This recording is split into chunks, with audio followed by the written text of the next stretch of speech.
सुप्रभात पिला माने आज नवम श्रेणी प्रथम विषय होछि कहा मुख अनाई बंची पद्य जहार कवि होछन्ती मुक्तचरण दास। तेना आज आमे एई विषयटी पढ़िबा। तेरे विषय पढ़िबा पूर्व आम प्रथमे कवि को विषय जानिबा। कवि कवि होछन्ती से कवि भक्तचरण दास ने अष्टादश शताब्दी कवि। तांकर जन्मस्थान खर्धा जिला निकटवर्ती राजसुनाखा सानपदर ग्राम।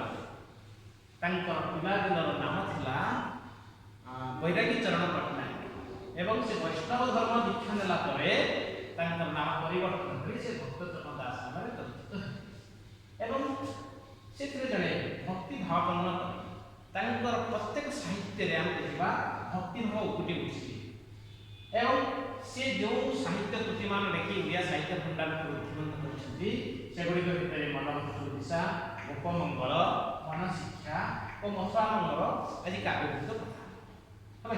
विशेष करी आमे आज जो विषय अछि कहा मुख अनाई बंची कविताटी तांकर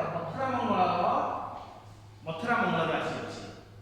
तो ए विषय सारांश होछि जेतेबेले कंसंकर डाकरा पाई कृष्ण धनुषव देखिया पाई मथुरा जीवे बड़ी मनस्थ करिसंती सेतेबेले माता यशोदा कृष्णक अनुपस्थित रे किभଳି जीवन अतिबाहित करिवे ताहाकु भाबी झुरी हेचंती से माता मनर व्याकुलता को एठारे कवि प्रकाश करछन। तेनु ये होछि कवितार सारांश कविंकर पृष्ठभूमि एवं एबे विषय को जीवा पूर्व हम प्रथमे कविंकर से जो कविता ठीक गान करबा केमिति तार आकृति करा जाई पासवर्ड अपन मोबाइल पासवर्ड पॉज कर दो। तो ये जो कविता थी पॉज कर दो।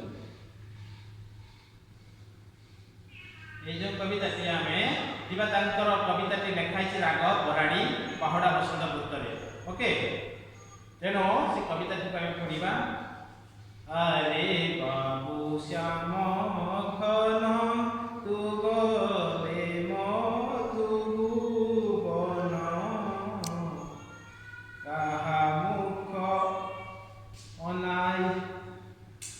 अरे बाबू श्याम मखन तू गले मधुबन कहा मुख अनाई बंचिबी।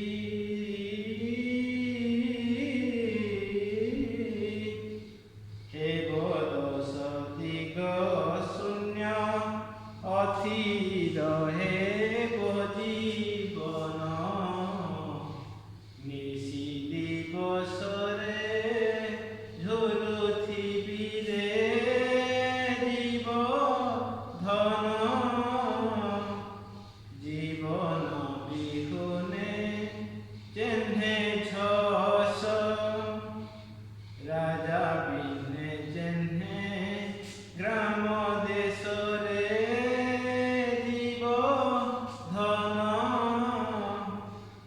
पिला माने तेरो प्रथम पद कुछि अरे बाबू श्यामघन कृष्णकर अन्य नाम श्यामघन तांकु माता श्यामघन बोली संबोधन करिसुदी हला कि कहछि तू गले मधुबन अर्थ मथुरापुर को तमे गला परे काहा मुख अर्थात कृष्ण थिले यशोदांकर वृद्धावस्थारे एकमात्र संतान तांको जीवनर समस्त दुख नैराश्य जंत्रणा को से कृष्ण को लाभ कला पर भूली जाइतिले।